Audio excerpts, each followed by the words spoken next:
What rights Canadians have when facing a U.S. Customs and Border Patrol agent depend on whether that agent is in a booth at a land crossing or at a desk in the pre-clearance area inside a Canadian airport. Henry Chang is an immigration lawyer specializing in U.S.-Canada border issues. When you're going to the land border and you're being inspected by a CBP, Customs and Border Protection officer, you're on U.S. soil. You are subject to American laws, which is why when you go, you see they're carrying guns.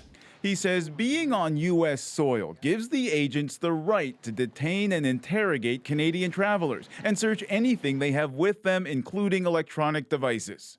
But those U.S. Customs and Border Patrol agents working inside the 8 Canadian airports that have pre-clearance areas are on Canadian soil. When you're at the airport, they're not carrying guns because they're guests in our country.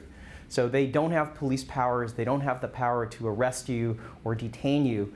And so if at any point during an inspection at Toronto Airport, for example, you believe that the questioning is unfair, unreasonable, you can say, I've changed my mind, I'm not traveling today, I'd like to leave, and they can't prevent you from leaving. But Chang says a bill currently before Parliament could change that.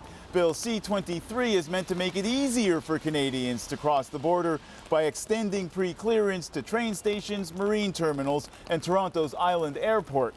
Chang says it also gives U.S. Customs and Border Patrol agents at pre-clearance desks more power to compel Canadian travelers to answer their questions. There is a provision that says that officers will be allowed to use whatever reasonable force is necessary. Does that mean the power to restrain you until you've answered questions? It may very well. He says that's tantamount to giving agents of a foreign government the right to detain Canadians in their own country. It was initiated during the Obama administration when people thought everything was going to be fine.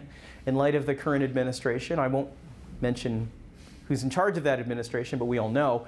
In light of that, I think that perhaps Canadians should rethink the extra power that they're giving to CBP officers. So far, the answer to that from the Liberal government in Ottawa is that the Charter of Rights and Freedoms will protect Canadians. Ron Charles, CBC News, Toronto.